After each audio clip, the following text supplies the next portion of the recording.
ನಮಸ್ಕಾರ. First tube ನ ಮತ್ತೊಂದು ವಿಡಿಯೋಗೆ ಸ್ವಾಗತ. ಒಮ್ಮೆ ಊಹೆ ಮಾಡ್ಕೊಳ್ಳಿ, ಬೆಂಗಳೂರಿನ ಒಂದು ಮೂಲೆಯಲ್ಲಿ ಅಥವಾ ಹೈದರಾಬಾದ್ ನ ಒಂದು ಚಿಕ್ಕ ಅಪಾರ್ಟ್ಮೆಂಟ್ ನಲ್ಲಿ ಇಬ್ಬರು ಪ್ರತಿಭಾವಂತ ಯುವಕರು ರಾತ್ರಿ ಹಗಲು ಅಂದೇ ಒಂದು ಕೋಡನ್ನ ಬರೀತಾರೆ. ಅವರ ಕನಸು ದೊಡ್ಡದು, ಜಗತ್ತನ್ನೇ ಬದಲಾಯಿಸಬಲ್ಲ ಒಂದು ಆರ್ಟಿಫಿಷಿಯಲ್ ಇಂಟೆಲಿಜೆನ್ಸ್ ಅಥವಾ ಎಐ ಕಂಪನಿಯನ್ನ ಕಟ್ಟಬೇಕು ಅಂತ. ಅವರು ಭಾರತೀಯರು, ಅವರು ಕುಳಿತಿರೋದು ಭಾರತದ ಮಣ್ಣಲ್ಲಿ, ಅವರ ಐಡಿಯಾ ಹುಟ್ಟಿದ್ದು ಕೂಡ ಭಾರತದಲ್ಲಿ. ಆದ್ರೆ ಆಶ್ಚರ್ಯಕರ ಸಂಗತಿ ಏನಂದ್ರೆ, ಕಾಗದದ ಮೇಲೆ ಕಾನೂನಿನ ಪ್ರಕಾರ ಅವರ ಆ ಕಂಪನಿ ಭಾರತದ್ದಲ್ಲ, ಅದು ಅಮೆರಿಕಾದು. ಸ್ನೇಹಿತರೆ, ನಾವೆಲ್ಲರೂ ಕೂಡ ಮೇಕ್ ಇನ್ ಇಂಡಿಯಾ ಬಗ್ಗೆ ಹೆಮ್ಮೆಯಿಂದ ಮಾತನಾಡ್ತಾ ಇರ್ತೀವಿ. ಯುಪಿಐ ಕ್ರಾಂತಿಯ ಬಗ್ಗೆ ಜಗತ್ತೇ ನಮ್ಮನ್ನ ತಿರುಗಿ ನೋಡುತ್ತೆ. ಆದ್ರೆ ಈ ಡಿಜಿಟಲ್ ಕ್ರಾಂತಿಯ ಅಬ್ಬರದ ನಡುವೆ ಯಾರ ಗಮನಕ್ಕೂ ಬಾರದೆ ಒಂದು ಮಹಾವಲಸೆ ನಡೀತಾ ಇದೆ. ಕಳೆದ 12ರಿಂದ 18 ತಿಂಗಳುಗಳಲ್ಲಿ ಭಾರತದ ಅತ್ಯಂತ ಬುದ್ಧಿವಂತ ಎಐ ಸ್ಟಾರ್ಟ್ಅಪ್ ಗಳು ತಮ್ಮ ಗಂಟು ಮೂಟೆಯನ್ನ ಕಟ್ಟಿ ಸದ್ದಿಲ್ಲದೆ ಅಮೆರಿಕಾಗೆ ಶಿಫ್ಟ್ ಆಗ್ತಾ ಇವೆ. ಇದು ಹಳೆ ಕಾಲದ ಕಥೆಯಲ್ಲ. ಹಿಂದೆ ನಮ್ಮ ಅಣ್ತಮ್ಮಂದಿರು ಕೆಲಸ ಹುಡ್ಕೊಂಡು ಅಮೆರಿಕಾಗೆ ಹೋಗ್ತಾ ಇದ್ರು. ಅದನ್ನ ನಾವು ಬ್ರೈನ್ ಡ್ರೈವ್ ಅಂತ ಕರಿತಾ ಇದ್ವಿ. ಆದ್ರೆ ಈಗ ನಡೀತಾ ಇರೋದು ಅದಕ್ಕಿಂತ ಭಯಾನಕವಾದದ್ದು. ಅದೇ ಕಂಪನಿ ಡ್ರೈನ್. ಅಂದ್ರೆ ಕೇವಲ ಮನುಷ್ಯರಲ್ಲ, ಇಡೀ ಕಂಪನಿಯೇ, ಅದರ ಹೆಡ್ ಆಫೀಸ್, ಅದರ ಭೌತಿಕ ಆಸ್ತಿಯೇ ದೇಶ ಬಿಟ್ಟು ಹೋಗ್ತಾ ಇದೆ. ಯಾಕೆ ಹೀಗಾಗ್ತಾ ಇದೆ? ಭಾರತದಲ್ಲಿ ಬಿಲಿಯನ್ ಗಟ್ಟಲೆ ಜನಸಂಖ್ಯೆ ಇದೆ, ಇಂಟರ್ನೆಟ್ ಇದೆ, ಸರ್ಕಾರಿ ಸಪೋರ್ಟ್ ಕೂಡ ಇದೆ. ಆದ್ರೂ ಕೂಡ ನಮ್ಮ ಯುವ ಉದ್ಯಮಿಗಳು ತಮ್ಮ ಕಂಪನಿಯನ್ನ ಡೆಲಿವರ್ ಅಥವಾ ಸ್ಯಾನ್ ಫ್ರಾನ್ಸಿಸ್ಕೋದಲ್ಲಿ ರಿಜಿಸ್ಟರ್ ಮಾಡ್ತಾ ಇರೋದು ಯಾಕೆ? ಹಾಗಾದ್ರೆ ಭಾರತವನ್ನ ಪಾತಾಳಕ್ಕೆ ತಳ್ಳಲು ಅಮೆರಿಕ ಪ್ಲಾನ್ ಮಾಡಿದ್ಯಾ?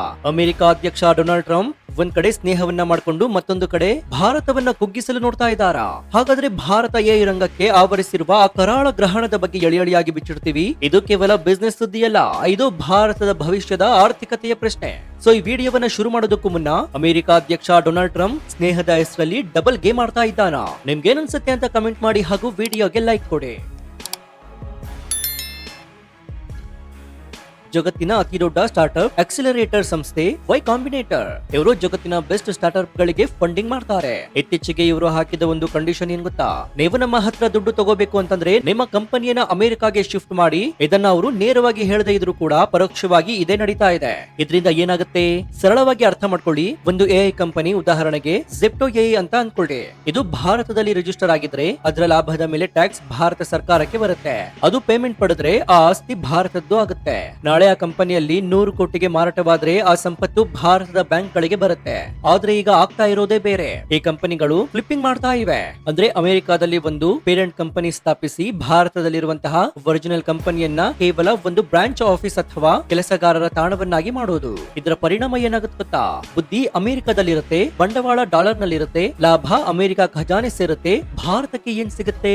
ಕೇವಲ ಇಲ್ಲಿ ಕೆಲಸ ಮಾಡುವ ಇಂಜಿನಿಯರ್ ಗಳ ಸಂಬಳ ಮತ್ತು ಬಾಡಿಗೆ. ನಾವು ಕೇವಲ ಡಿಜಿಟಲ್ ಕೂಲಿಗಳು ಮಾತ್ರ ಆಗಿರ್ತೇವೆ. ನಿಜಕ್ಕೂ ಹೆಚ್ಚು ಎಐ ಕಂಪನಿಗಳು ಈ ದಾರಿಯನ್ನೇ ಹಿಡಿತಾ ಇವೆ. ಬೀಟೋವನ್, ಎಐ ಕೃತ್ರಿಮ್, ಹೀಗೆ ಅನೇಕ ಡೀಪ್ ಟೆಕ್ ಕಂಪನಿಗಳು ವಿದೇಶಿ ನೆಲದ ಕಡೆ ಮುಖ ಮಾಡಿವೆ. ಯಾಕೆ? ಯಾಕಂದ್ರೆ ಇದಕ್ಕೆ ಪ್ರಮುಖ 5 ಕಾರಣಗಳಿವೆ. ಕಾರಣ 1, ದುಡ್ಡು ಮತ್ತು ಧೈರ್ಯ. ಅಮೆರಿಕದಲ್ಲಿ ಸ್ಟಾರ್ಟ್ಅಪ್ ಗಳಿಗೆ ದುಡ್ಡು ಹಾಕುವ ವೆಂಚರ್ ಕ್ಯಾಪಿಟಲಿಸ್ಟ್ ಗಳಿದ್ದಾರೆ. ಆದ್ರೆ ಅವರ ಮೈಂಡ್ ಸೆಟ್ ಹೇಗಿದೆ ಗೊತ್ತಾ? ಅವರು ಸುರಕ್ಷಿತ ಆಟ ಆಡಲು ಇಷ್ಟಪಡ್ತಾ ಇದ್ದಾರೆ. ನೀವು ಅವರ ಹತ್ರ ಹೋಗಿ, ಸರ್ ನಾವು ಸ್ವಿಗ್ಗಿ ತರ ಇನ್ನೊಂದು ಆಪ್ ಅನ್ನ ಮಾಡ್ತಾ ಇದ್ದೀನಿ, ದಿನಕ್ಕೆ 1 ಲಕ್ಷ ಆರ್ಡರ್ ಬರುತ್ತೆ ಅಂದ್ರೆ ತಕ್ಷಣ ಚೆಕ್ ಬರೆದು ಕೊಡ್ತಾರೆ. ಯಾಕಂದ್ರೆ ಅಲ್ಲಿ ಅವರು ಬಿಸ್ನೆಸ್ ಕಣ್ಣಿಗೆ ಕಾಣುತ್ತೆ. ಆದ್ರೆ ಎಐ ಕಂಪನಿ ಹಾಗಲ್ಲ. ಎಐ ಅಂದ್ರೆ ಸಂಶೋಧನೆ. ಅಲ್ಲಿ ಲಾಭ ಬರಲು 3 ವರ್ಷ ಆಗಿರಬಹುದು, 5 ವರ್ಷ ಕೂಡ ಆಗಬಹುದು, ಅಥವಾ ಕಂಪನಿ ಮುಚ್ಚೆ ಹೋಗಬಹುದು. ಭಾರತೀಯ ಹೂಡಿಕೆದಾರರು ಫೌಂಡರ್ ಗಳ ಹತ್ರ ಕೇಳೋ ಪ್ರಶ್ನೆ, ಲಾಭ ಯಾವಾಗ ಬರುತ್ತೆ, ರೆವಿನ್ಯೂ ಇದೆಯಾ? ಆದ್ರೆ ಸಿಲಿಕಾನ್ ವ್ಯಾಲಿಯ ಹೂಡಿಕೆದಾರರು ಕೇಳೋ ಪ್ರಶ್ನೆ ಏನಂದ್ರೆ, ನಿನ್ನ ಟೆಕ್ನಾಲಜಿ ಜಗತ್ತನ್ನ ಬದಲಾಯಿಸತ್ತಾ? ಹೌದು ಅಂದ್ರೆ ತಗೋ 50 ಕೋಟಿ ಅಂತಾರೆ. ಅಮೆರಿಕದ ಹೂಡಿಕೆದಾರರಿಗೆ ಗೊತ್ತು, ನಾವು ಹೂಡಿಕೆ ಮಾಡಿದ 10 ಕಂಪನಿಗಳಲ್ಲಿ 9 ಕಂಪನಿ ಮುಚ್ಚಿ ಹೋಗಿದ್ರು ಕೂಡ ಆ ಒಂದು ಕಂಪನಿ ಗೆದ್ರೆ ಅದು ಗೂಗಲ್ ಆಗುತ್ತೆ, ಫೇಸ್ಬುಕ್ ಆಗುತ್ತೆ ಅಂತ. ಆ ದೂರದೃಷ್ಟಿ ಮತ್ತು ರಿಸ್ಕ್ ಕೆಪಾಸಿಟಿ ಭಾರತದಲ್ಲಿ ಇನ್ನೂ ಕೂಡ ಬಂದಿಲ್ಲ. ಹೀಗಾಗಿ ನಮ್ಮ ಪ್ರತಿಭಾವಂತರು ನನ್ನ ಐಡಿಯಾಗೆ ಬೆಲೆ ಸಿಗ್ಬೇಕು ಅಂತಂದ್ರೆ ನಾನು ಅಮೆರಿಕಕ್ಕೆ ಹೋಗ್ಲೇಬೇಕು ಅಂತ ನಿರ್ಧಾರವನ್ನ ಮಾಡ್ತಾರೆ. ಅಲ್ಲದೆ ಅದೇ ಕಂಪನಿಗೆ ಭಾರತದಲ್ಲಿ 10 ಕೋಟಿ ಬೆಲೆ ಕಟ್ಟಿದ್ರೆ ಅಮೆರಿಕದಲ್ಲಿ 100 ಕೋಟಿ ಬೆಲೆ ಸಿಗುತ್ತೆ. ಯಾರು ಬೇಡ ಅಂತಾರೆ ಹೇಳಿ? ಇನ್ನು ಕಾರಣ 2 ಏನಂದ್ರೆ, ತಾಂತ್ರಿಕವಾದದ್ದು ಆದ್ರೆ ಅತ್ಯಂತ ಕ್ರೂಷಿಯಲ್. ಎಐ ಕಂಪನಿಗಳಿಗೆ ಬೇಕಾಗಿರೋದು ಕರೆಂಟ್ ಅಲ್ಲ, ನೀರಲ್ಲ. ಅವರಿಗೆ ಬೇಕಾಗಿರುವುದು ಜಿಪಿಯು ಚಿಪ್ಗಳು, ಅದರಲ್ಲೂ ಕೂಡ ಎನ್ವಿಡಿಯಾ ಕಂಪನಿಯ H100 ಚಿಪ್ಗಳು. ಇವತ್ತು ಎಐ ಜಗತ್ತಿನಲ್ಲಿ ಯಾರ ಹತ್ರ ಈ ಚಿಪ್ಗಳು ಜಾಸ್ತಿ ಇರುತ್ತೋ ಅವರೇ ರಾಜ. ಹಾಗಾದ್ರೆ ಭಾರತದ ಪರಿಸ್ಥಿತಿ ಏನಿದೆ? ನೀವು ಬೆಂಗಳೂರಲ್ಲಿ ಕುಳಿತು ಎನ್ವಿಡಿಯಾ H100 ಚಿಪ್ಗಳ ಸರ್ವರ್ ಬೇಕು ಅಂತ ಆರ್ಡರ್ ಮಾಡಿದ್ರೆ ವೈಟಿಂಗ್ ಲಿಸ್ಟ್ ಅಲ್ಲಿ ಇದ್ದೀರಿ, 8ರಿಂದ 10 ತಿಂಗಳು ಕಾಯಿರಿ ಅಂತಾರೆ. ಎಐ ಕ್ಷೇತ್ರದಲ್ಲಿ ಪ್ರತಿ ವಾರವೂ ಹೊಸ ಬದಲಾವಣೆಗಳು ಆಗುತ್ತೆ. ಅಂಥದ್ರಲ್ಲಿ 1 ವರ್ಷ ಕಾಯೋದು ಅಂದ್ರೆ ಆತ್ಮಹತ್ಯೆ ಮಾಡ್ಕೊಂಡ ಹಾಗೆ.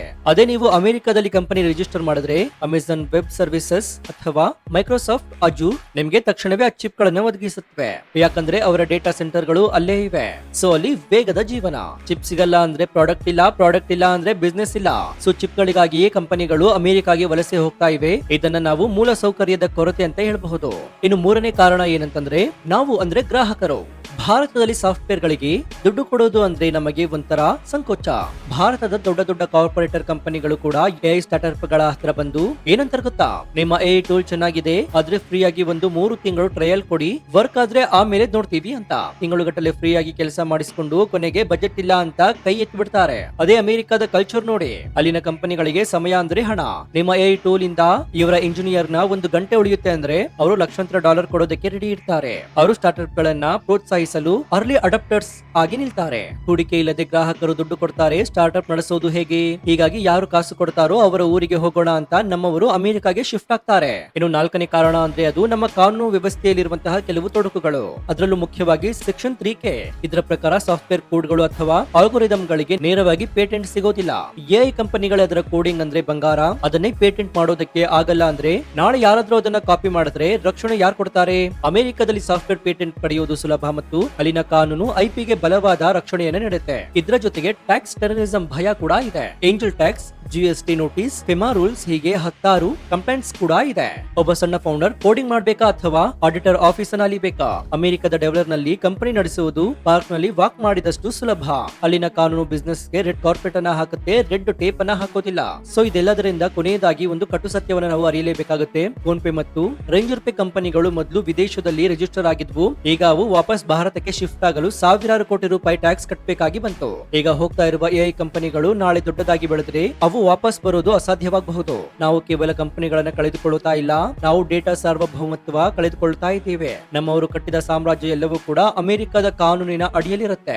ಭಾರತವು ಜಗತ್ತಿನ ಬ್ಯಾಕ್ ಆಫೀಸ್ ಆಗಿ ಉಳಿಬೇಕಾ ಅಥವಾ ಹೆಡ್ ಆಫೀಸ್ ಆಗ್ಬೇಕಾ? ಸರ್ಕಾರ ಈಗಾಗಲೇ ಇಂಡಿಯಾ ಎಐ ಮಿಷನ್ ಘೋಷಣೆ ಮಾಡಿದೆ. 10,000 ಕೋಟಿ ಮೀಸಲಿಟ್ಟಿದೆ. ಆದ್ರೆ ಇದು ಕೇವಲ ಘೋಷಣೆಯಾಗಿ ಉಳಿಬಾರದು. ಸೊ ನಮಗೆ ಬೇಕಾಗಿರುವುದು ರಿಸ್ಕ್ ಕ್ಯಾಪಿಟಲ್, ನಮಗೆ ಬೇಕಾಗಿರೋದು ಸುಲಭವಾದ ಪೇಟೆಂಟ್ ನಿಯಮಗಳು, ನಮಗೆ ಬೇಕಾಗಿರೋದು ಸ್ವಂತ ಕಂಪ್ಯೂಟರ್ ಇನ್ಫ್ರಾಸ್ಟ್ರಕ್ಚರ್. ಇಲ್ದಿದ್ರೆ ಮುಂದಿನ ಗೂಗಲ್, ಮುಂದಿನ ಓಪನ್ ಎಐ ಭಾರತೀಯರೇ ಕಟ್ಟಬಹುದು. ಆದ್ರೆ ಅದು ಭಾರತ ಕಂಪನಿ ಆಗಿರುವುದಿಲ್ಲ, ಅದು ಅಮೆರಿಕದ ಕಂಪನಿ ಆಗಿರುತ್ತೆ. ಎಐ ವಲಸೆಯನ್ನ ತಡೆಯಲು ನಿಮ್ಮ ಪ್ರಕಾರ ಸರ್ಕಾರ ಏನ್ ಮಾಡಬೇಕು?